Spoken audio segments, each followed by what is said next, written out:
all of this is hard work for everyone. And everyone, including you, the listener, including you, John, including me, Carter, like we could all do better. And uh, I think this is the part that got cut from the book. Uh, so much of this is about working with other people. And if you are angry with other people and have no empathy and you can't see things from them and you can't just like tolerate that, they're not going to want to work with you. Very few people go from you screaming at them to them saying, "Oh, you're right, I suck. Okay, what do you want? I'll do whatever you want." Hey everyone, welcome to the Active Towns channel. My name is John Simmerman, and that is Carter Lavin, author of the new book, If You Want to Win, You've Got to Fight, a guide to effective transportation advocacy. It is a return trip for Carter to the podcast, and it's going to be a lot of fun. I'm going to dive into the details of the book, but before we do that, I just want to say, if you're enjoying this content here on the Active Towns channel, please consider supporting my efforts by becoming an Active Towns ambassador. Hey, super easy to do. If you're here on YouTube, just click on the join button right down below, or you can navigate over to activetowns.org, click on the support tab at the top of the page, and there's several different options, including becoming a Patreon supporter. My patrons do get early and ad-free access to all my video content. Okay, let's get right to it with Carter Lavin.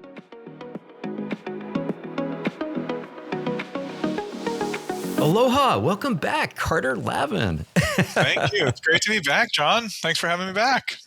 I was just trying to refresh my memory as to when you were last on the podcast, and do you remember when that was? 2 years ago, something like that. A lot's changed. A lot has changed. It was way back in. It posted in May of 2023. So yeah, I mean, we probably actually recorded it a month or two prior to that. So yeah, it's been almost 3 years. I tell you, pretty crazy. Yeah, you've moved. I've written a book. A lot's happened in those 3 years. A couple other things in the broader world. Yeah. Well, let's do this. Let me turn the tables over and the floor over to you and have you just do a real quick 30-second introduction. Who is Carter Lavin? Sure thing. Hi, I'm Carter Lavin. I'm based in Oakland, California. I train transportation activists, climate activists across the United States. Locally, I'm the co-founder of the group Transbay Coalition. And I wrote the book, If You Want to Win, You Got to Fight, a guide to effective transportation advocacy, which you can get from Island Press or Princeton University Press, which is a soup to nuts beginner all the way through to experienced advocates teaching you how to fight, because there's a lot of wonderful books out there that talk to you about what to fight for, what are the problems in the world, what are the solutions out there. But a lot of times people say, yeah, I'm mad already. What do I do about this? How do I transmit my anger into power or my sadness or my feelings or whatever?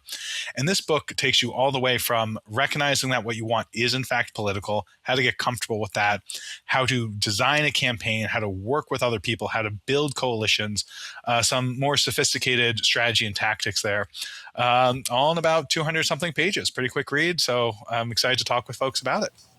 Fantastic. And yeah, I've got the book right here. Yeah, it's fantastic. It was a really entertaining book and very fascinating too. But the very first thing I want to do is I want to have you address the title. If you want to fight, if you want to win, you've got to fight. A guide to effective transportation advocacy. How did you settle in on that title? Yeah, so if I settled on it because it's true, kind of this fundamental thing that I, especially growing up as a teen, as a college student, was just someone who would really hoover up books and studies and reports and saying, well, why does the world suck? Like, why are there all these problems? If there's so many good people in this world who care so much, like, why is the rainforest still being cut down? Like, how has someone not figured this out? And a big thing that just over the years just kept coming up and up and up. It's like, oh, the issue is not that we don't have solutions. The issue is not that we don't have solutions. We don't know how to make the world a better place. The problem is that the folks like us who want the world to be a better place aren't being listened to. And the reason that it's not like, oh, okay, well, let's get another fancy schmancy degree or, this 12th report that says everything, like, oh, that gets people to listen to. It's like, no, being listened to is part of power. It is an element of power. And all this stuff, like, this is happening, and this needs to happen through a struggle, because there are people who want the world to be bad. They don't think of it as bad. They're happy with how things are.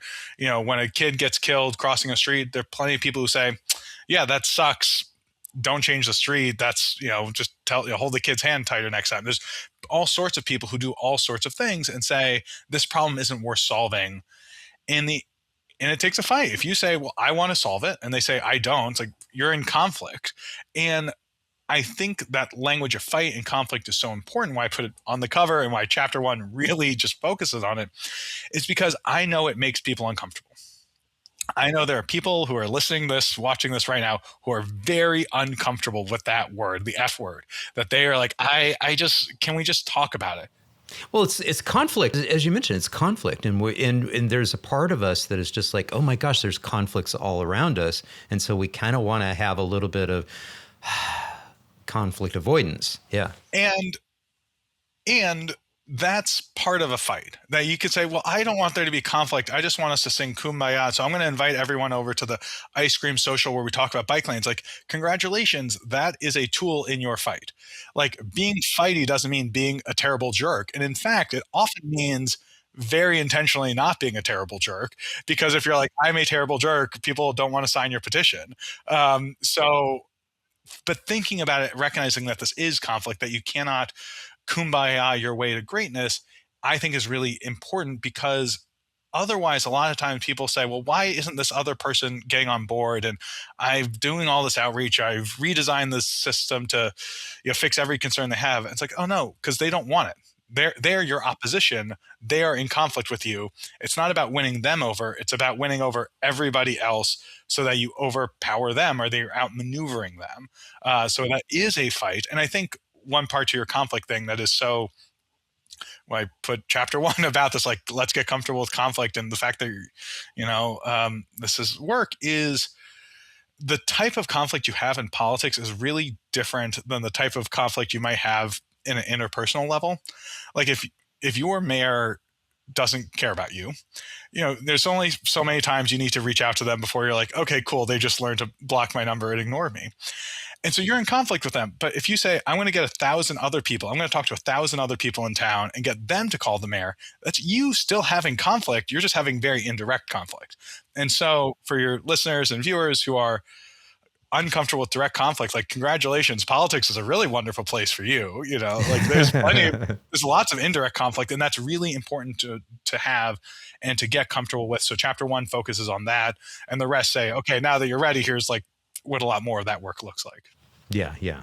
And I'm going to open up the book here and actually go quickly through the chapters here. So chapter 1, of course, is politics isn't a dirty word. Chapter 2 is picking your battles and outlining your campaign. Chapter 3, understanding your context and making connections. Chapter 4, you can't win alone, so build out a team. Chapter 5, win bigger in coalition. And chapter 6, deploying an inside-out strategy, before you conclude with, chapter 7 of deploying tactics to win. You do have a conclusion chapter as well, but those are the 7 main chapters there.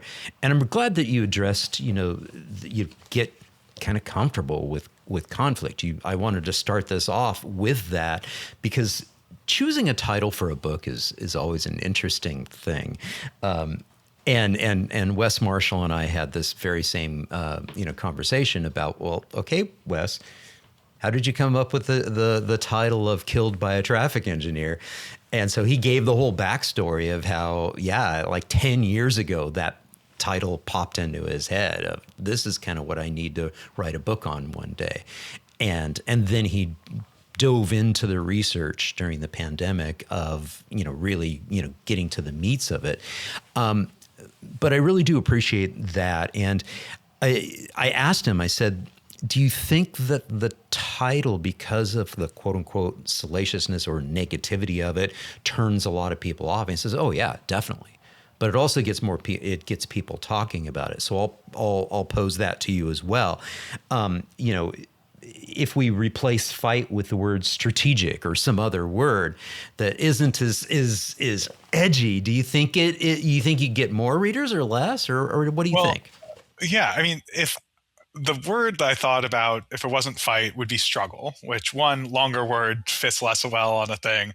And I come to transportation advocacy from climate advocacy. I come from this from a I want people to have a good life and have an easy time getting around this world.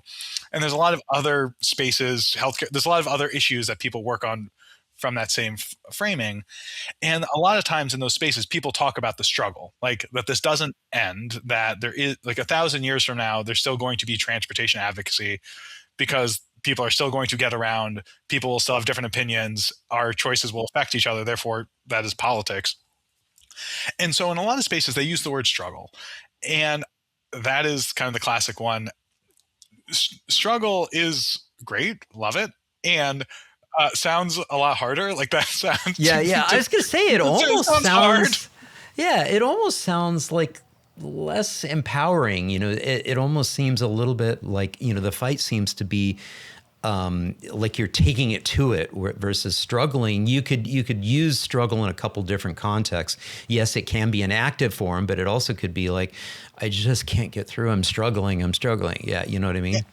And I think one thing about fight that about the book, like I avoid martial or military language throughout. I avoid a lot of metaphors and idioms throughout because I did write this for an audience, ages 15 to 80, people, all sorts of different experiences. So there's I think 2 pop culture references in the entire book, which was very hard for me as someone who often thinks about metaphors and what are the lessons from other places. But a thing about fight that I think is very helpful is, you can have a fight that's 3 seconds, 2 dogs and a bone and a fight, and it's 2 seconds and over. Or you could have something that's like, this is a multi-generational effort. And I think it's helpful for people to recognize that things like, this particular action was a fundraiser party for the Trans Bay Coalition, my group, that this helped fund us in the fight of this regional measure in the Bay Area. And that's a fight. You could see on this, someone sitting on one of the Bay Area Bench Collective benches where people have been installing benches. And that's a fight. And, building and installing a bench at a bus stop, that's a part of the fight. That's the fight against discomfort or unwelcoming communities. And so, I think one reason why I want to center kind of the concept of fighting and struggle and conflict and just hey, sometimes we're butting heads is because a lot of people are drawn into the space because it's a space where there are natural solutions. How do we get people quickly and easily from one city to another city about 300, 400 miles away?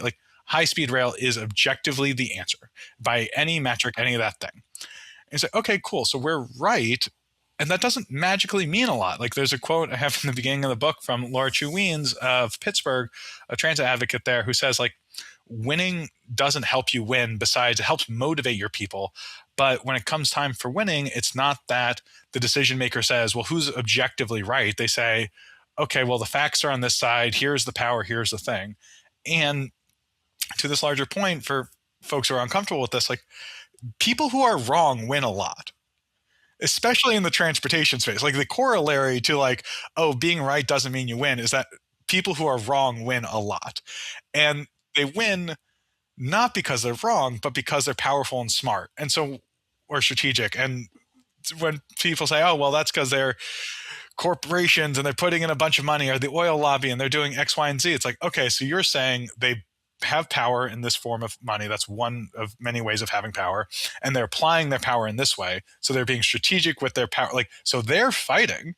They're winning because they're fighting. If you would like to win, you also need to fight. And kind of lastly to this point, memes are great. I think one thing that's really wonderful about transportation advocacy culture now versus 10 years ago is there is a huge culture shift that has happened. It is not the majority of culture, but it is a much bigger niche issue. There's a lot of people who care about this stuff. And they look at the map. They look at the Alfred True high-speed rail map. Alfred True is holding the green bus and this, and Alfred True is great, and their high-speed rail board game is great. And people say, oh, I want that thing. I want that map. And people have a lot of opinions about the high-speed rail map. It's cool. If you want that map, you can't, clicking like on a Facebook post about it, that's fine. But if you actually want that thing to happen, you do need to fight. You are in the world, you're in the news, you have the ability to affect change. You have to do it with other people, which is why chapters 3 through 7 exist. But helping people recognize that this is not an academic exercise. Yeah, yeah, yeah. And I think it bears, setting the table in the context that those quote unquote individuals or groups that are quote unquote in the wrong, that are winning, the winning argument, there's winners and losers. Oftentimes that's just the status quo. And so the status quo has this momentum flywheel effect of, it's easier for the status quo to remain the status quo, and it's hard for the status quo to change. And that's, I think, the point. Yeah, and it takes work, and especially in a lot of transportation spaces, let's take plaza conversion, for example. Like, your town has an area that could be a car-free plaza. There is not a permit process for that. There is not a hearing that happens that's saying, oh yeah, once a year we all get together and we decide which parts of our community to convert into car-free plazas. And we don't, like, there isn't a process. So you have to advocate to create a process, whatever that process might be. Could be a pretty simple one, could be a long one.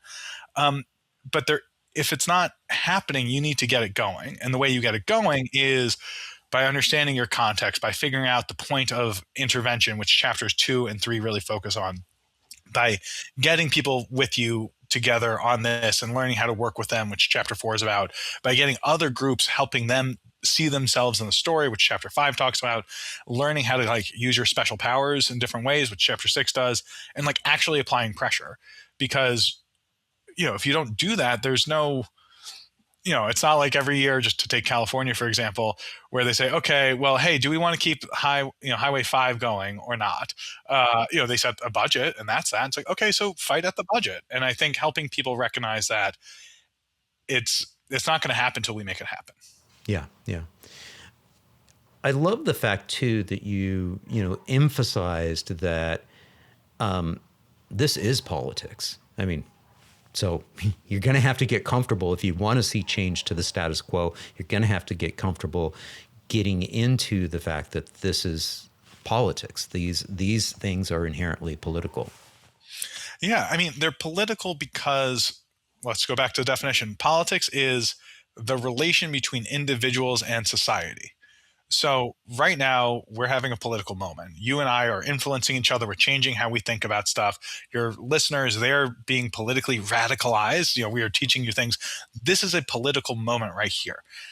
Anytime individuals in society are shaping each other, whether that's, in this case, a big rally to support transit that we hosted in San Francisco, where we got the mayor and people all across the region coming out, that's a political event that gets people paying attention.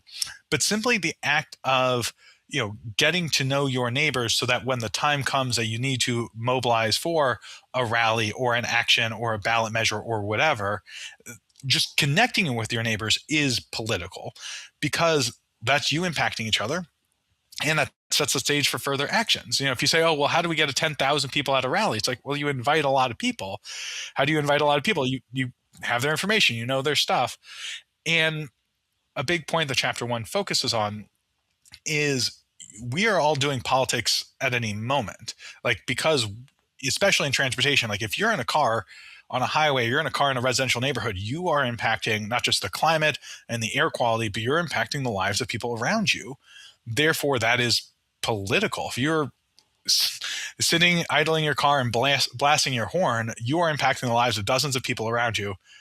That is literally definitionally a political act. And I think for street safety advocates and other type of transportation advocates, one thing that is so important to keep in mind is kind of by definition, what we want is disruptive. We are saying, hey, you are driving too fast on this road. We would like a speed bump here. I would like to literally disrupt what you're doing in a day so that you hit that speed bump so you slow down. No wonder there's conflict. Someone says, no, I want to drive dangerous. I want to speed. I'm paying attention. You want me to have both hands on the wheel? How am I going to send a text? You want me to not text back my friends? And the answer is not for you to say, oh, you're right, gee shucks, I'm sorry for wanting to change. You say, yeah, you're wrong, and I recognize that you don't want to change, so I'm going to talk to a bunch of other people who want to change this. And, I think one thing particularly from a traffic safety perspective, as someone who does a lot of advocacy on that, is everyone thinks they're the good driver. Everyone thinks everyone else is the terrible driver. And so part of the conversation saying, hey, you know how everyone else is a terrible driver? It's not you, you're fine. But because everyone else, that's why we need the speed bumps. I get that you're going to have to slow down a bit, but you're going slow. You're good anyway. But these people, yeah, you're right. Yeah. Little jujitsu happening there, I'm glad that you just mentioned, being able to talk with your neighbors, and that's one of the things that I emphasize a lot here on the channel is that when they're saying, okay, I see that change needs to happen. What's the first step? And my response is, do you even know your neighbors? And so being able to get out of our hermetically sealed cars and get out of our hermetically sealed houses and connect with others and get to know them. And I want to emphasize that us saying this doesn't mean this has to be transactional. It doesn't have to be that I'm only getting to know my neighbors so that I can try to influence them. It could be get to know your neighbors and do a little less talking and a little more listening to try to really understand them. Because when it does come to that point of trying to do that step of don't go this alone, you need a group. It needs to be a coalition. It needs to be a big tent. You want to have that relationship, and you want to have that empathy and understanding of who your neighbors are and where they're coming from. Yeah, and one part about that I want to zoom in on because it's such a great point, and as I talk about in chapter 4, um, how do I say this politely?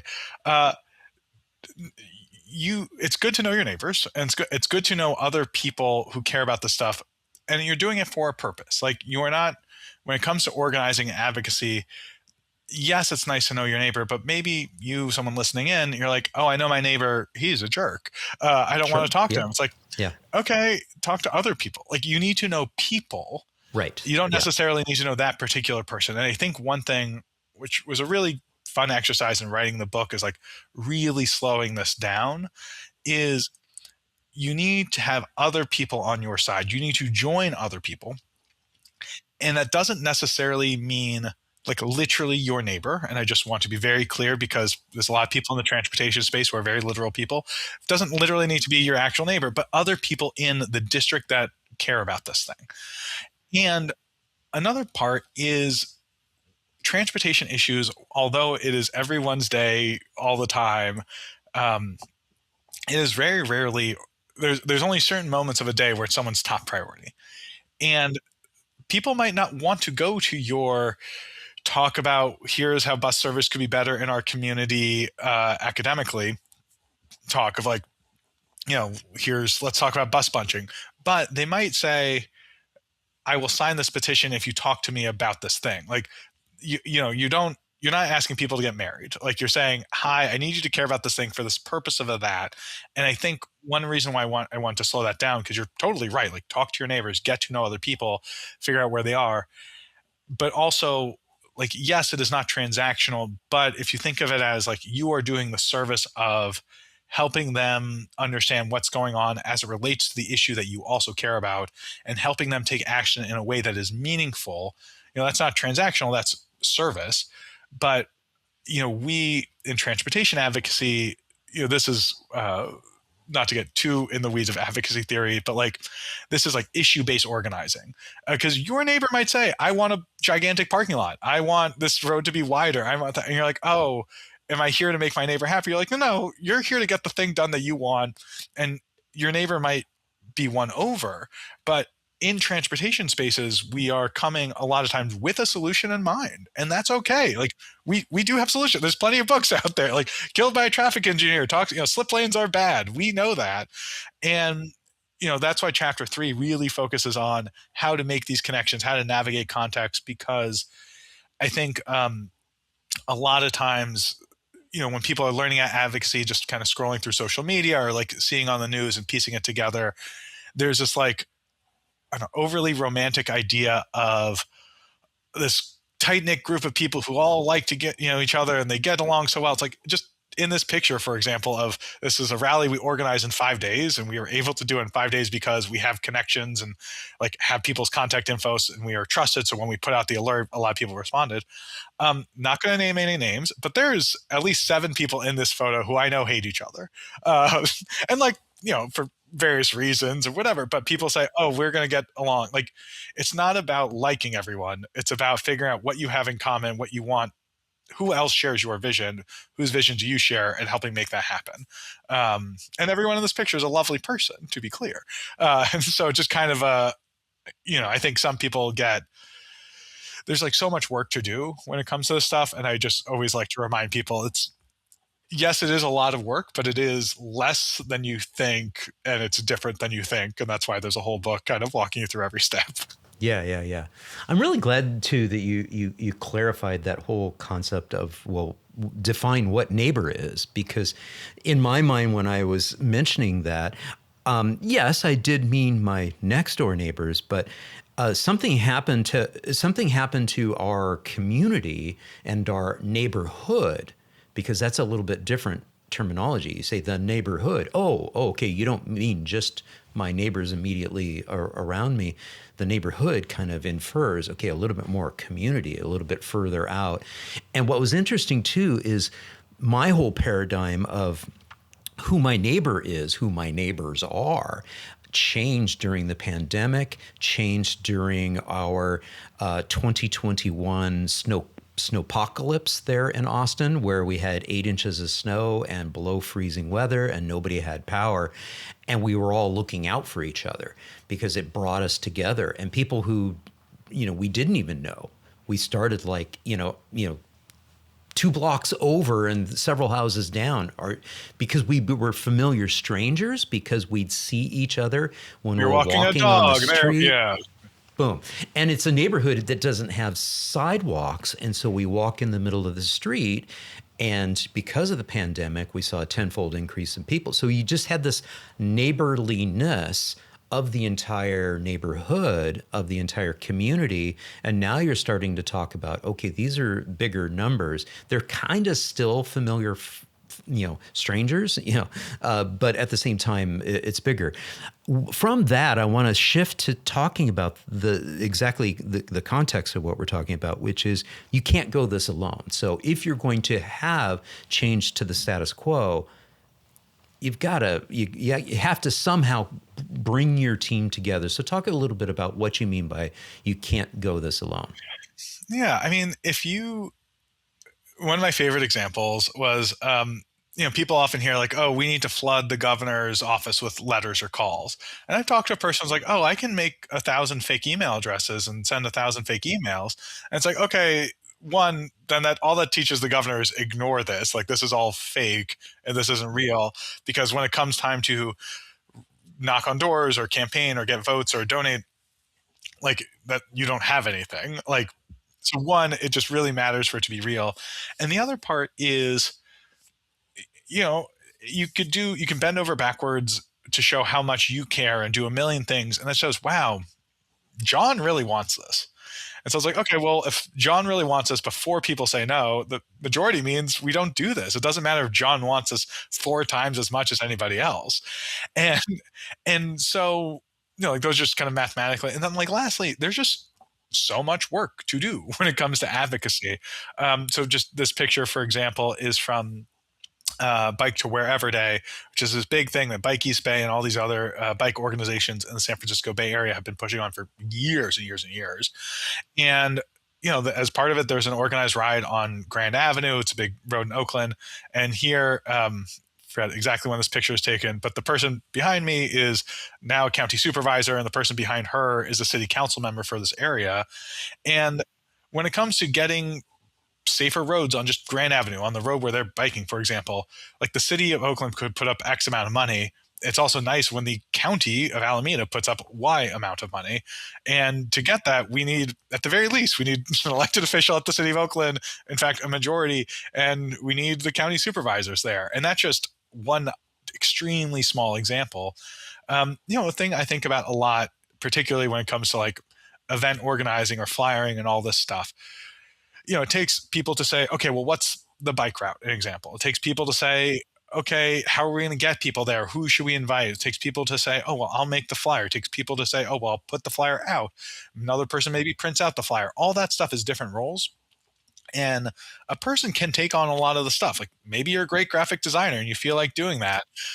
This old flyer, for example, the petition for safer Grand Avenue, that's you could tell by the aesthetics, like I made that flyer. I printed that at home. But I checked it with other people. It's like, hey, how does this language look? Because, and I recommend almost always running your language by somebody else, because you know what you meant. You know what you meant. You find it convincing. You said it. You're like, of course. And so it's always very nice when someone else reads it and says, I don't think that means what you think it means, or hey, there's this whole other implication, or you're missing a word. Like just running it by other folk. And it's just And one of those. I love the fact that this is small. It gets to the point. There's not a lot of words on it, and you got a QR code. Magical. And it's something that, just in this example, I forgot where it was. Like I wasn't dressed up to go flyering. I was dressed up because I was going somewhere. I don't wear suits all that often. Dress to impress. Yeah, I mean we do have Dress to Impress on Transit Day in the Bay Area and in California as part of Transit Month. But part of it is, how do you make this easy for people to incorporate into their lives? And so maybe your group says, some groups do meetings, like that. They're like, every Wednesday we have a meeting, and that's great for some groups. One thing that comes up a lot in transportation advocacy is the people you're organizing have a hard time getting places. That's kind of the thing. And so when you try to have a fixed date or time or physical location, that becomes a really hard thing to do. And so I'm personally a big fan of like the online meeting spaces, or we're having the quick call meeting and it's a bunch of folks. This is a different, there's all sorts of different like petitioning ways to get out there. And saying to someone like, hey, I will pass out the flyer if someone designs the flyer, or hey, I will print out 1,000 because my office lets me print out 1,000. I can put out 100. Who wants a stack of flyers? Or in this case, this is stickers that were at bus stops throughout California. It says, where's the bus? And it has the governor's phone number on it. It's like, waiting for the bus. You wonder where it is. Like, call the governor, tell him to fund it. And it's in English and it's in Spanish in that version. And, you person listening to us, like maybe you aren't multilingual yet. Having other people involved is really important so that you can translate in all these different ways. This is a big rally as part of the regional measure to save transit, which we passed the authorizing bill. Now we have to collect 200,000 signatures in the Bay Area. So find me at transbaycoalition.org to get involved with that effort. But, working with other people is, other people are different from you. Like there's inherently great benefits and amazing things.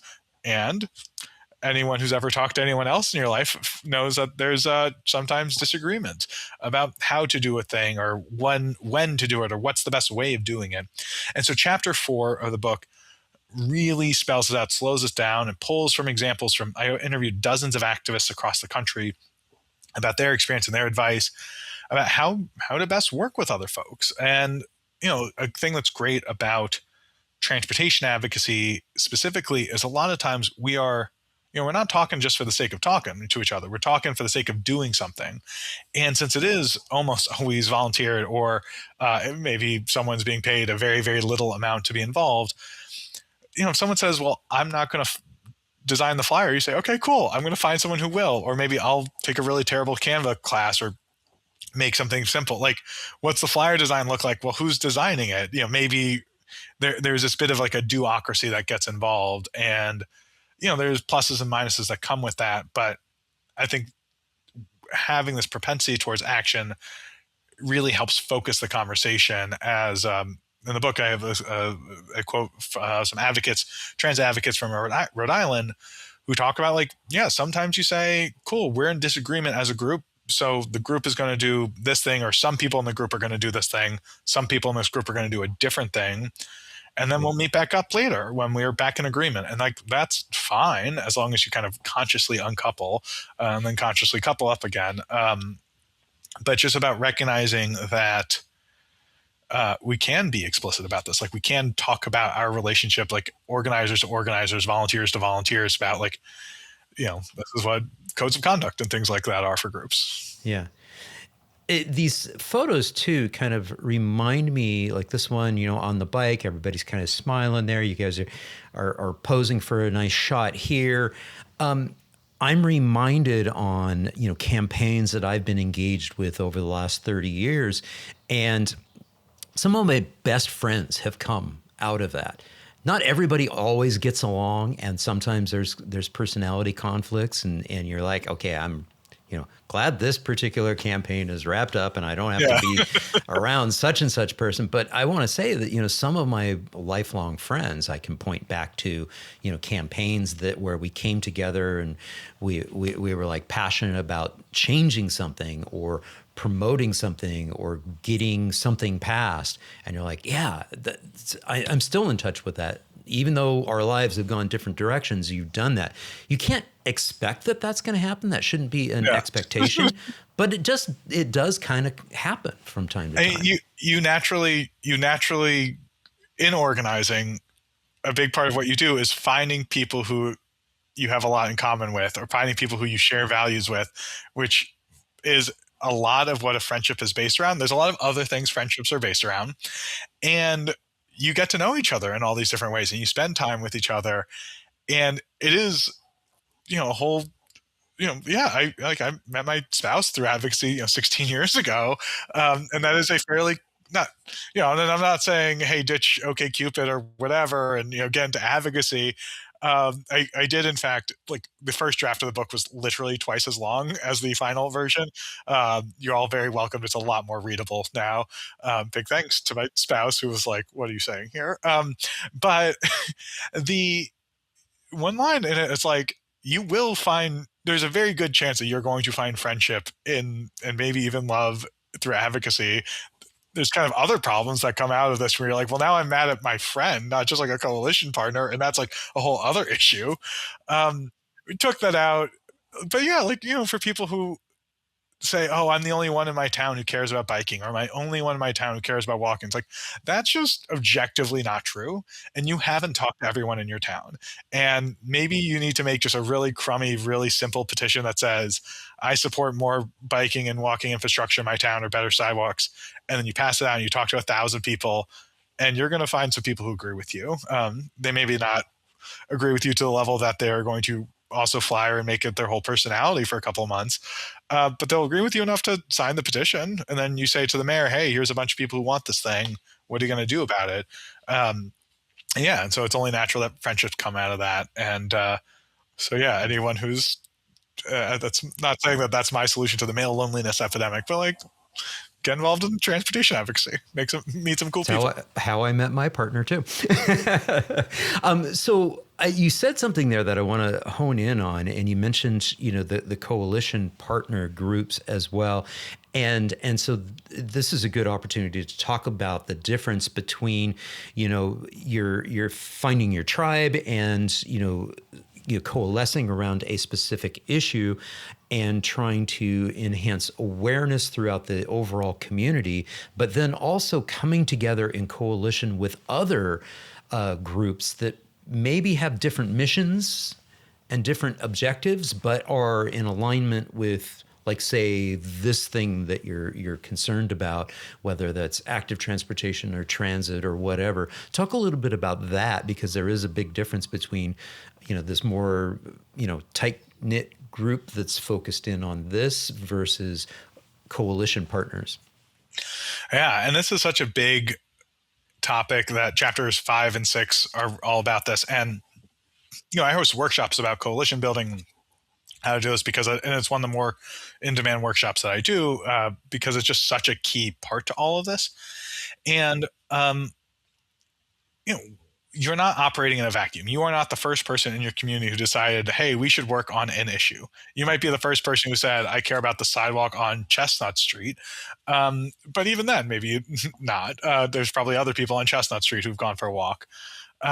And other groups are out there, and their values are somewhat aligned to different levels.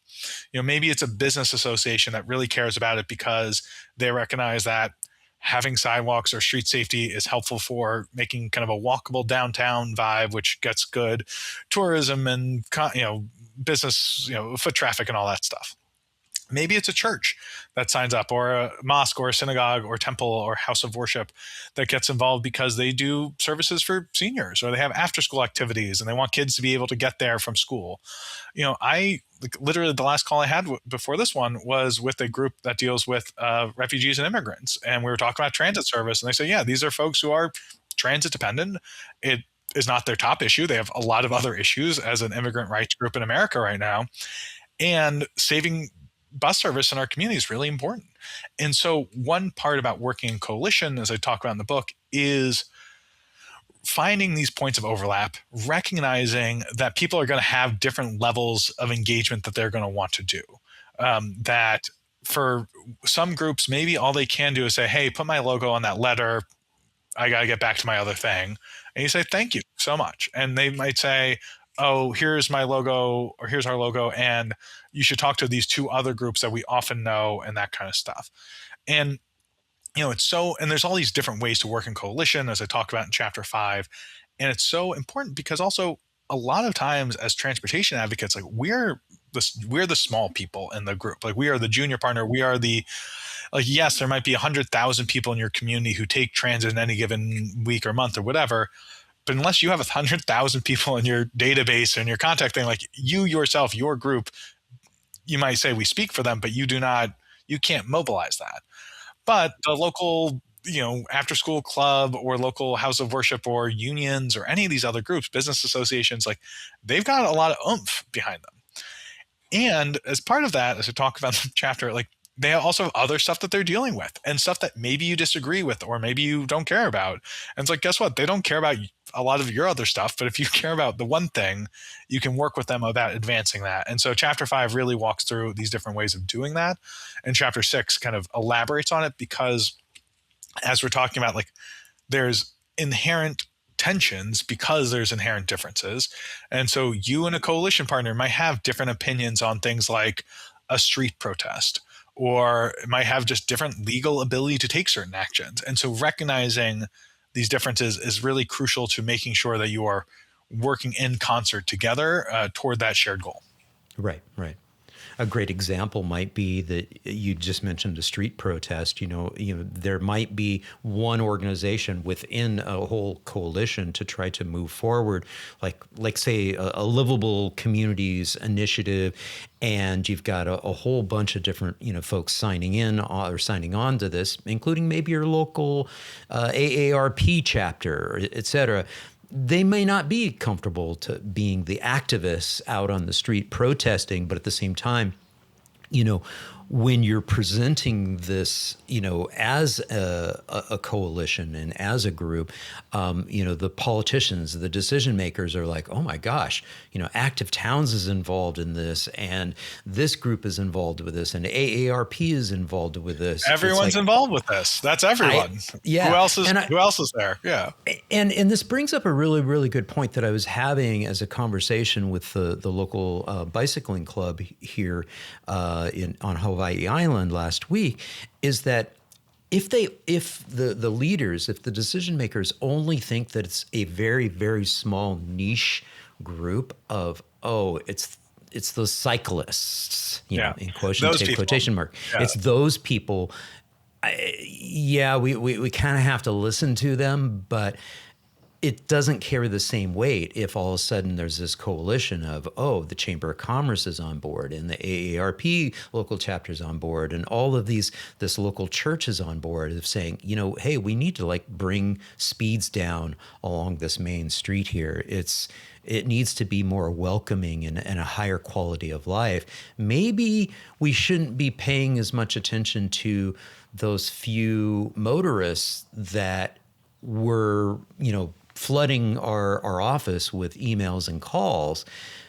And it brings up the point that I try to also make is that, I can't remember where I heard this. It might have been a politician that said, it's like it almost feels like I need to hear from 8 people to counter one negative when I get yelled at from somebody who's unhappy with a change to the status quo, I need to feel like I need to hear from a constituent, a large number of constituents to say, no, no, no, no, we need this change.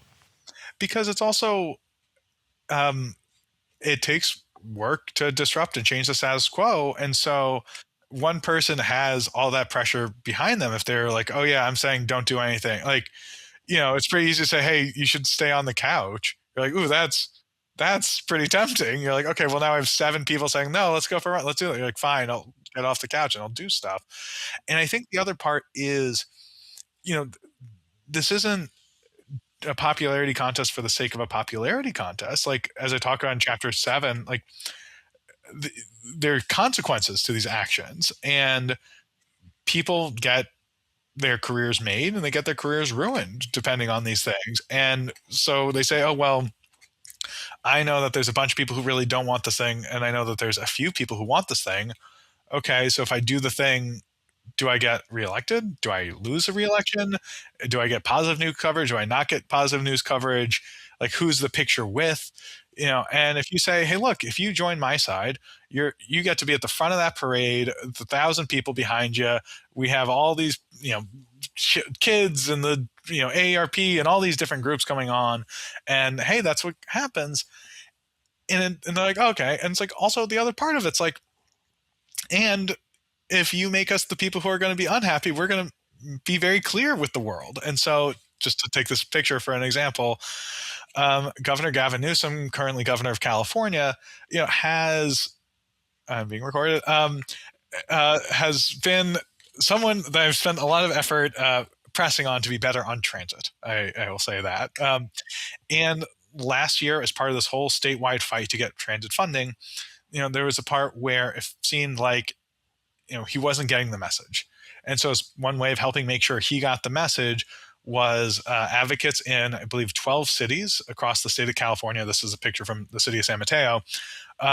Advocates in 12 cities across the state of California put the message on, I think it was bed sheets or something like that, drop cloths, and we put up at freeways to make sure that Gavin Newsom got that message. And that was part of it. He got that message, and it was part of all these other actions, so that he was hearing from those rabble rousers in the street and getting the media there. He was getting calls into his office. He was getting outreach from various other coalition partners who maybe have a greater ability to talk directly to staff of his and aren't just calling the mainline number. All of that's needed, and it works out when it's done in conjunction, which chapter 6 really focuses on, is like, well, how do you coordinate this stuff? Because if those rabble rousers on the outside are saying the same thing that those like slick people on the inside are saying, it's like, oh, that kind of says, oh, everyone wants this. Which brings us back to this point we're kind of getting at before. Because this is a fight, because this is a conflict, this isn't a game of how do I make everyone happy. And sometimes you'll hear people say, well, if everyone's unhappy, that means I did a right thing. It's like, no, that doesn't mean that. It means you made everyone unhappy. There's a couple other questions that you have to ask to determine if you did the right thing. And, sometimes you're saying to a politician, look, someone's going to be pissed at the decision that you make. And your best choice is if you make sure I'm not the people who are pissed. If you make sure that our team of the churches and the mosques and the synagogues and the temples and the schools and the seniors and those bike people and those bus people and the businesses, and all that stuff, that we're on one side. On the other side is like deranged people who are screaming at children saying, how dare you play at a playground across the street. Someone's going to be mad. You don't want us to be the mad side. Join us. You just mentioned the inside and outside. You've got chapter 6, of course, is all about that. Talk about the inside game and the outside game, and how, sometimes you're able to partner and come together and do some things, but sometimes the inside has a different rule book that they have to play by. But go ahead and highlight that a bit. Yeah, this is a big question. It's one of the reasons why the first draft of the book was twice as long as the final draft. So I'll do a condensed version. So first off, when we're talking about inside, what we're saying is people who are inside the decision-making process. So anytime there's a decision made, whether it's a law getting passed or you and a friend deciding to get a slice of pizza, a decision's being made and there's people whose opinions are counted or like officially reviewed, and a person who makes a decision, maybe it could be a group, that's the insiders. So that might be the elected official themselves, that might be their staff, that might be their close advisors, that might be some donors, that might be the people that they listen to. Literally everyone else is the people on the outside. They're outside that process. And just to take the pizza example, because it's a pretty simple one, maybe you and your friend are thinking, oh, should we get pizza? Should we get tacos? And all of a sudden 20 people on the street start shouting pizza, pizza, pizza, pizza. Even though they're outside that decision-making process, they will have influenced your decision in some way. And in the case of elected officials, like when they see mass protests or getting a lot of calls or all these things, that helps them say like, oh, the popular thing is this other one. That's not everything. You can say, okay, well, the popular opinion's this, but if all it took was popular opinion, we'd have gun control and free healthcare and lower rents for everyone in America. There's plenty of things in the world that are popular and are not done. So the issue is not necessarily how do we make something popular; it's how do we get the thing we want done. And so insiders, there's a lot happens on the inside of the process, and especially in the transportation space where there is so much space on the inside, especially in like rail or anything with your state Department of Transportation. They have committees on committees on committees. And so there's a lot of wins that can happen just on the inside. And there's a lot of great advocates, and those I interviewed across for the book, who have a ton of experience working on the inside and winning stuff. However, a big issue is when you do an inside only campaign where you don't apply pressure on the outside. Inside only campaigns are ones who say, hey, I have this great idea. Here's this policy. We should change this and not that. And occasionally you can just get curb stomped when someone's like, okay, but here's this gigantic donor who says this other thing, or here's all these other outside forces. Yes, you're right, but we disagree with you, and you're going to get stomped, and we're going to stop you. And when you're in the inside game, you have less recourse. Like you just say, okay, well, I'm not being listened to anymore. Okay, they slammed the door on me. And that's one of the big parts where outside game is so powerful, where outside game says, no, we have 10,000 voters on our side. Like we make our own power. And so you better listen to us. And, outside game has its own issues when there's no inside part, because you say, okay, well, we're demanding more transit funding and we want X amount of money. Okay, well, what if it's Y amount of money? What if it's a loan? What if it's a loan with 6-month terms? Like, it is important to have people who are on the inside who can kind of like land the ship, so to speak, or dock the boat or whatever. And when these groups are working together, that works out very, very well. And when they are not working together, there's all sorts of room for chaos and lack of progress. And so one of the reasons, going back to your original question of like why I picked fight, as a title and part of the title, I do think that a lot of people in the transportation advocacy space are more comfortable on the inside than they are on the outside. That there are people who say, oh, I want to be on my town's pedestrian advisory committee. It's like, okay, well, that's advisory. That is not the committee who decides everything committee. That is a committee that advises. And as you know, we have entire forests full of reports that no one's ever read, or a report that someone said, oh, okay, putting that on the shelf for the next 50 years. And so part of what we need as a movement, like, yes, we are right. We have a lot of inside actors. We have allies, as you're talking about, like there are bike groups, there are transit groups, there are people doing this. And so for someone who picks up the book and says, well, I care about this, like, great, find your inside ally, realize you're on the outside to some level, like ramp that power up. That one of the biggest things that you're like, person listening in, like your state probably has a bike advocacy group, probably has a street safety advocacy group, probably has a transit advocacy group. The thing that they need, besides donors, and everyone needs donations, is a lot more people behind them, so that when they say, "Hi, Governor XYZ, we think this thing," that you can kind of create this like people cannon that says, "Oh yeah, I passed out flyers, I did all this list building. We're with them. Listen to what that person said."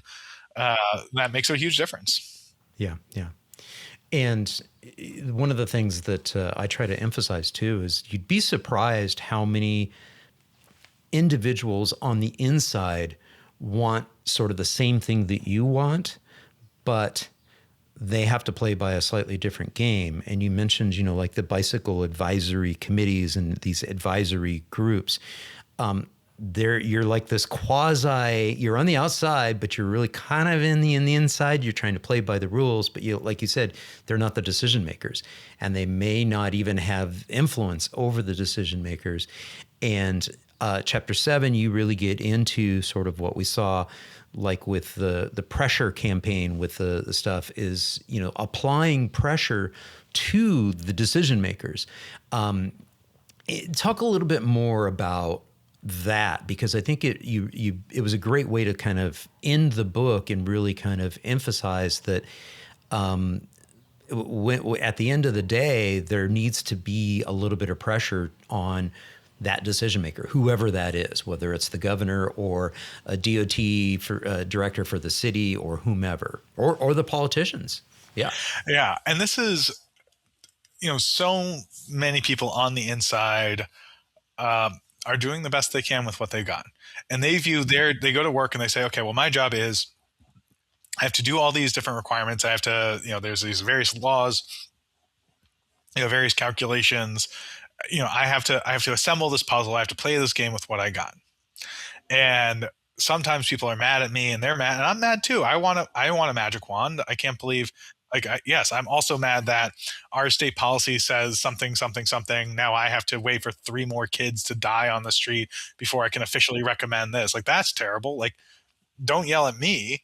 And I think one big part for outsiders to really recognize is that our role in this, one is some level is we do say, hey, there's that lever you didn't push, or what about this other lever? Like, not everyone's perfect. Not everyone has perfect knowledge of how everything works. And so sometimes we have to help our inside allies be a bit more effective at that we come in and we say, oh, well, let me just kind of poke around here. It seems like, this effort hasn't been tried.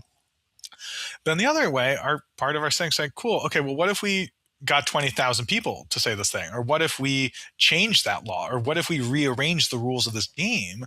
Or we changed how many cards you can hold in your hand? Does that change the results?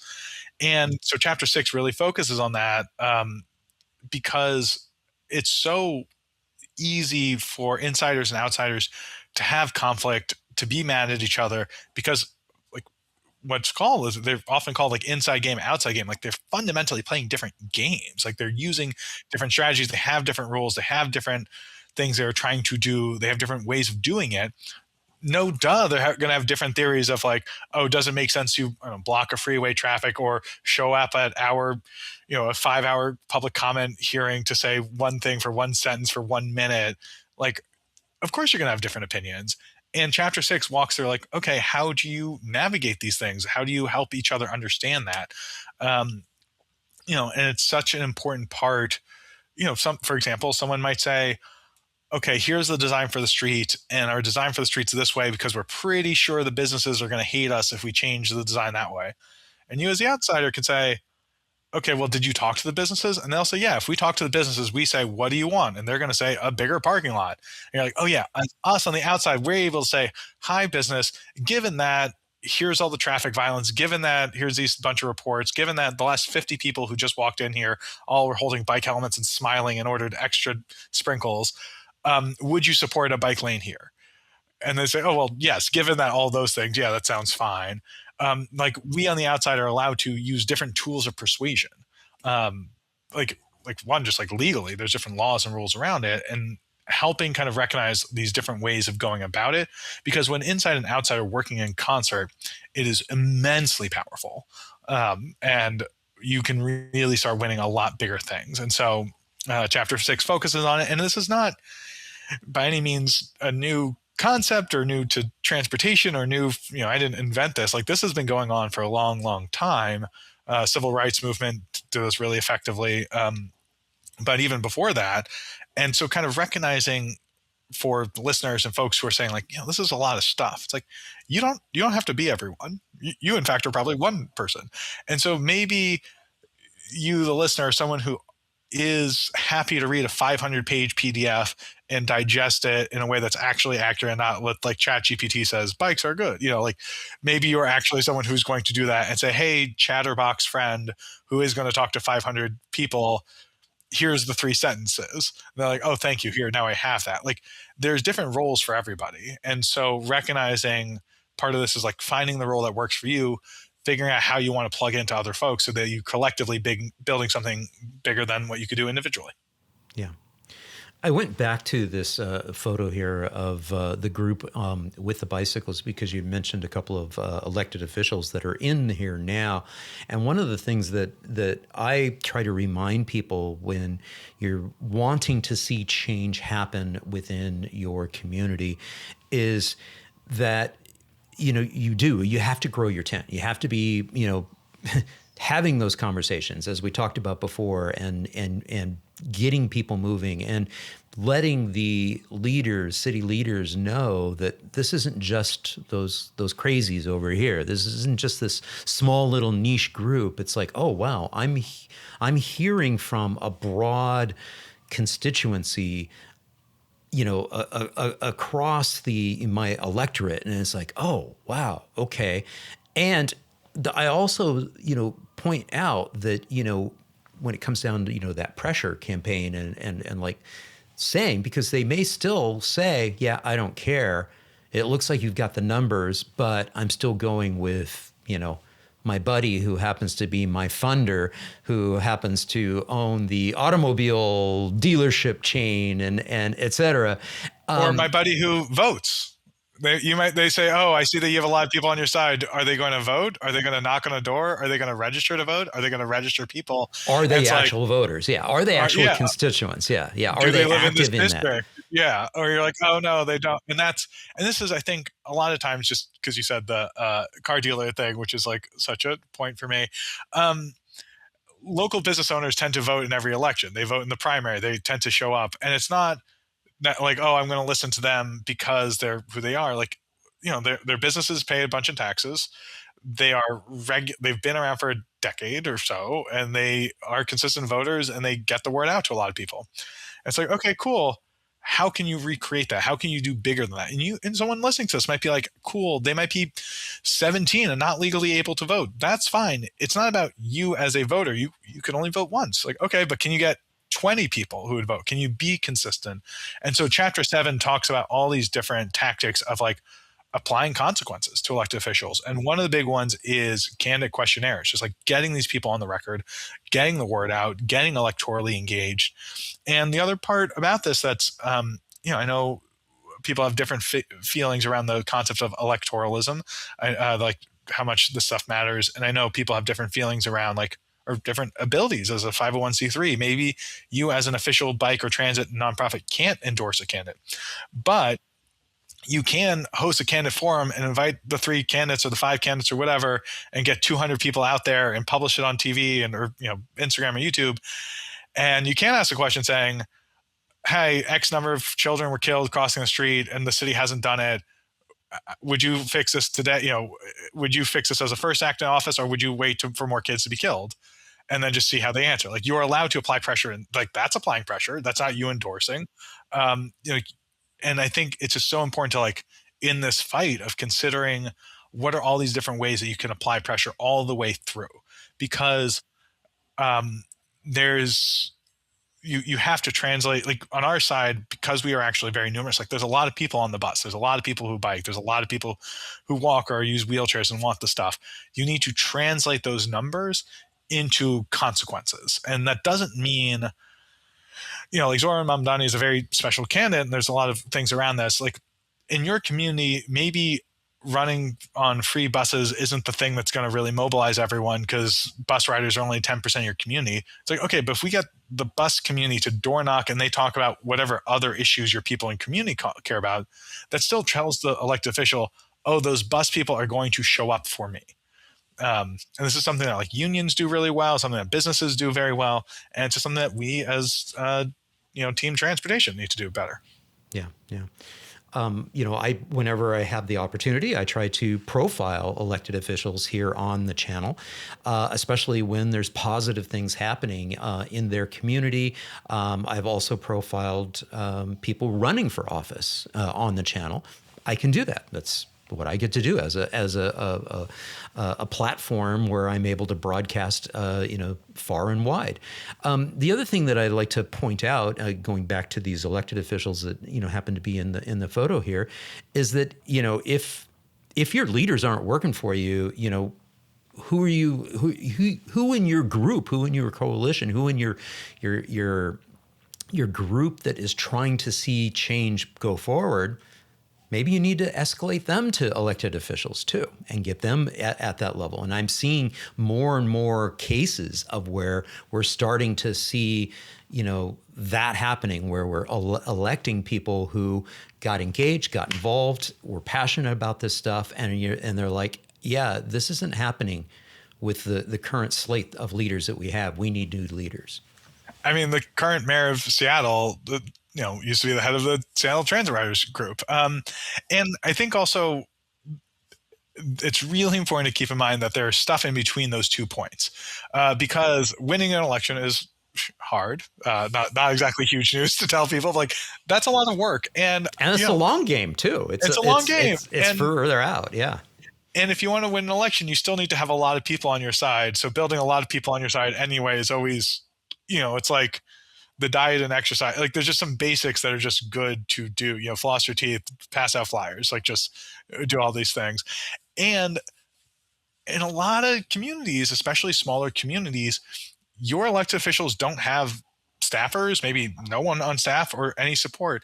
And so when you say to them, hey, you should pass a policy changing, reforming parking mandates in their town, and then you walk away, they're like, okay, I just was given a to-do list about a phrase I kind of maybe have heard about, most likely have not.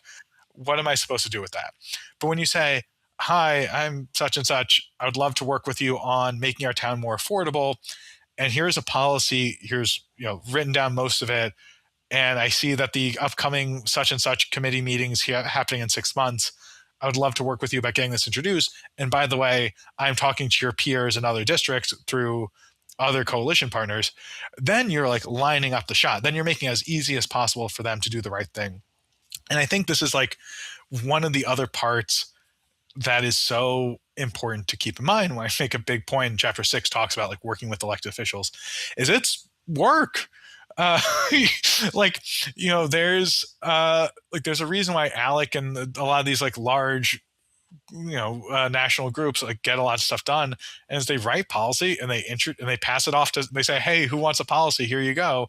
Like, there's people in your town, depending on your community, like they want their streets to be safer. They've never heard of a neck down. They probably know what a speed bump is at this point, but like, they don't know what slip lanes are, let alone that slip lanes are deadly. And if you say, well, here's a report about how slip lanes are deadly, and I'm mad at you for not banning them, they're like, okay, well, now I know that there's a thing that you're mad at me about. What do you want me to do about it? You said ban slip lanes. Like, okay, how? Like, one of my favorite conversations, I love Oakland. I love the Oakland political scene. It's a very interesting place. I once asked a city council member at a thing, I was like, hey, what was your orientation like? Like, what's like, they're like, hi. And they're like, what do you know? Like, they say, here's like your official city email address. They give you like some, like, here's legal, like, you can't do this, you can't do that, whatever. And like a really basic, but they're like, there's not a lot of hand holding in this process. Like, it is a very weird job to be an elected official. It's also a terribly paid job, terrible hours, and everyone's mad at you a lot of times. Everyone's mad at you. Yeah. And you often have to work another full-time job at that. And maybe you have kids or any other thing going on in your life. And so as advocates, we can get a lot done when we do as much of the work as possible for someone else, where we say, okay, here's the policy, here's the bunch of constituents who want this, here's the coalition that wants this, here's your other colleagues who said they will vote for it if you introduce it, here's the 6-month timeline beforehand, all these things. And then if someone says, oh, I'm not doing that, then you're like, okay, hey, everybody, all those people that I just lined up, I'm going to let them know that you said no, that you're spitting in their face, that you're not even going to tie your shoes. We are doing everything else. You're not even going to get out the front door. Good to know. And they might say, oh, wait, no, that policy? Yeah, no, that policy I'll introduce. But a lot of times, like, they come in, they have their agenda, they want to do stuff. And if you say, oh, yeah, this parking reform or this street safety, this ties into your agenda. Fun fact about saving transit is it helps with healthcare and the economy and rent and all these things. So can you XYZ? They're like, oh, okay, thank you. Thank you for making that easy. And it's very similar to working with a volunteer, as we talk about in chapter 4. Like, you got to make it easy for people to help you. And that's why if you want to win, you got to fight is written the way it is. So it's easy for you all to read. And so it can help you a lot.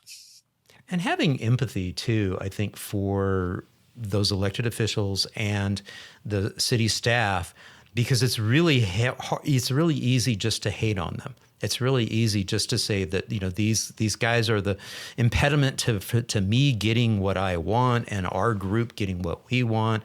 And so it's really easy to demonize them. But as you're pointing out, they kind of have a really, really tough job. They're not very well paid, et cetera, et cetera, et cetera. And so we do have to kind of be a little bit empathetic with where they are actually at.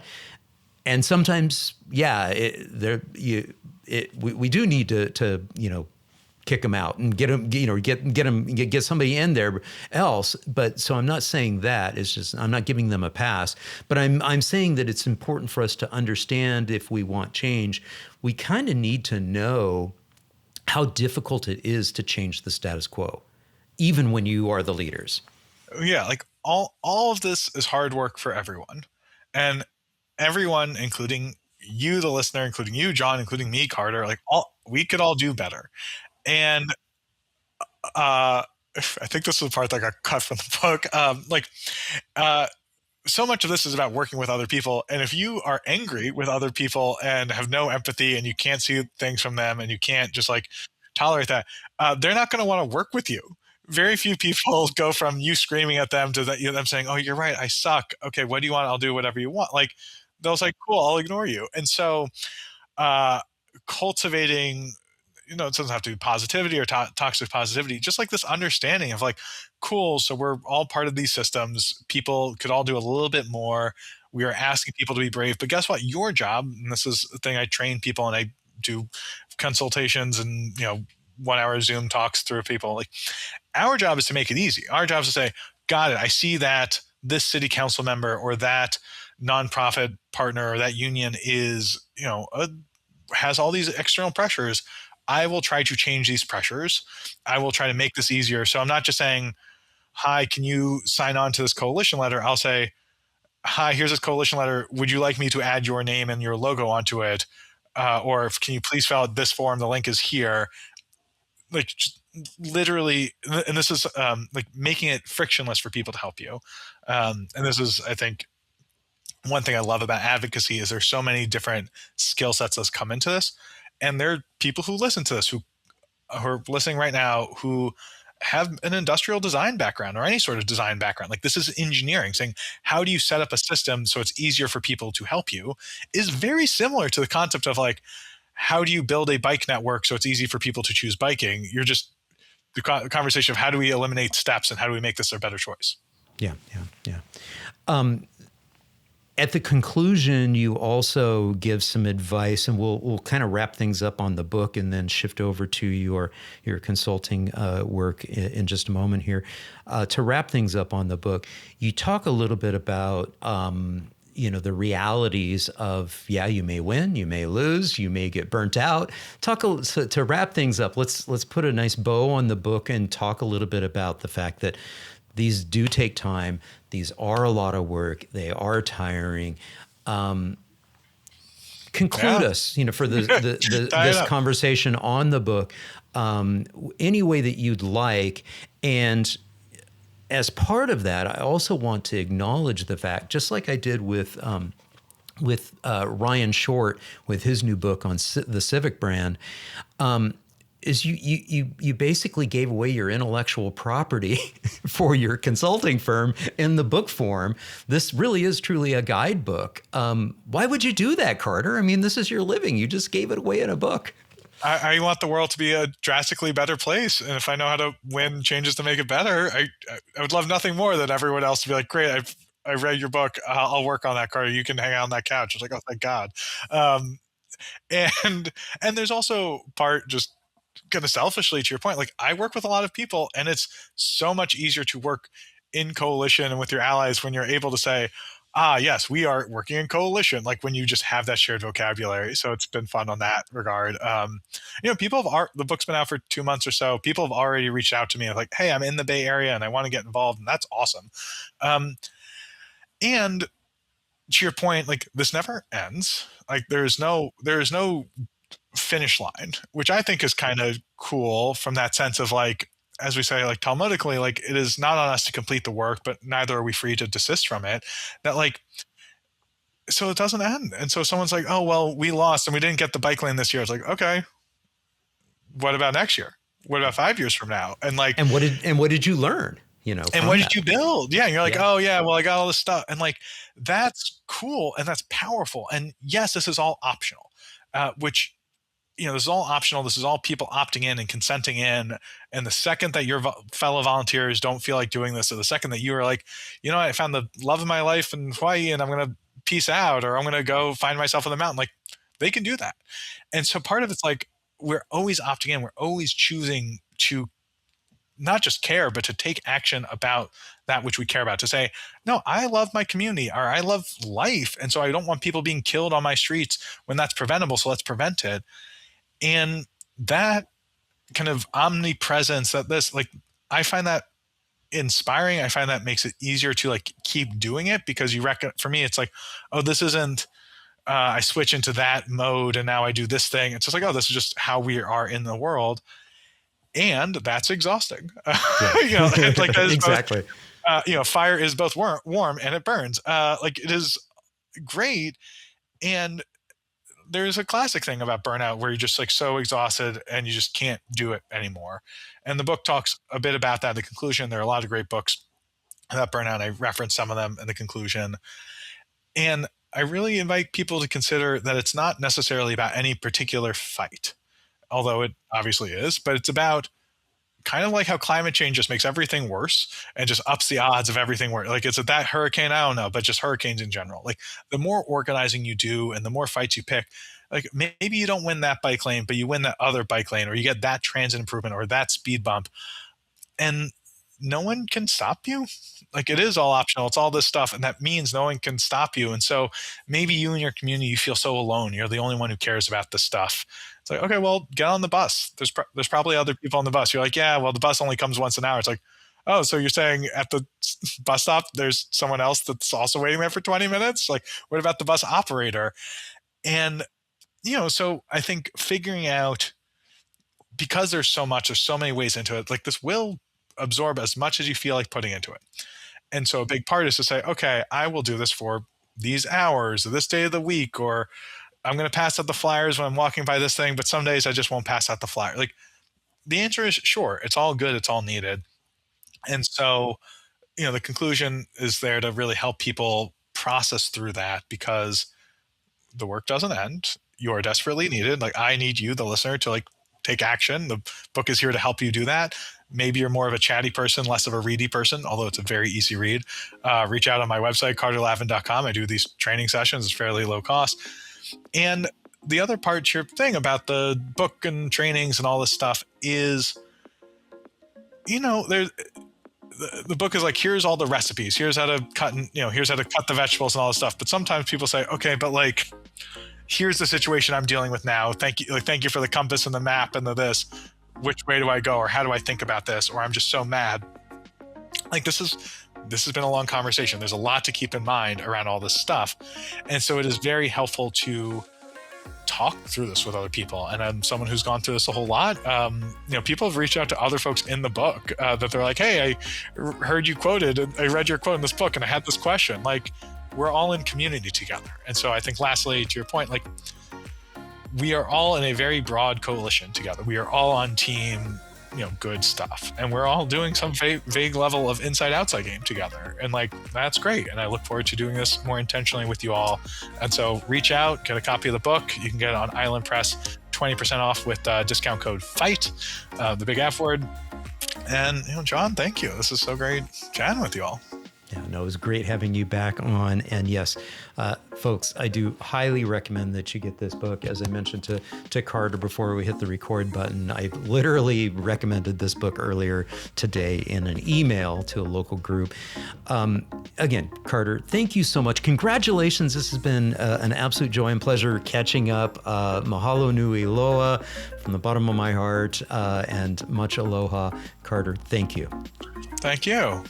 Hey, thank you all so much for tuning in. I hope you enjoyed this episode with Carter Lavin. And if you did, please, hey, give it a thumbs up, leave a comment down below, and share it with a friend. And if you haven't done so already, be honored to have you subscribe to the channel. Again, just click on that subscription button down below and ring that notifications bell. And again, if you're enjoying this content here on the Active Towns channel, please consider supporting my efforts by becoming an Active Towns ambassador. Again, super easy to do. Just click on that join button right down below here on YouTube, or you can leave a YouTube super thanks, or navigate over to activetowns.org.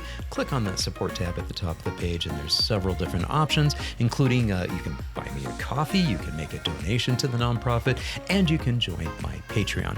Patrons do get early and ad-free access to all my video content. Again, thank you all so much for tuning in. It means so much to me. And until next time, this is John signing off by wishing you much activity, health, and happiness. Cheers and aloha. And I just want to also say thank you all so much to all my Active Towns ambassadors supporting the channel financially via YouTube Super Thanks, YouTube memberships, Buy Me a Coffee, Patreon, and making donations to the nonprofit. Again, I simply could not produce this content without your support.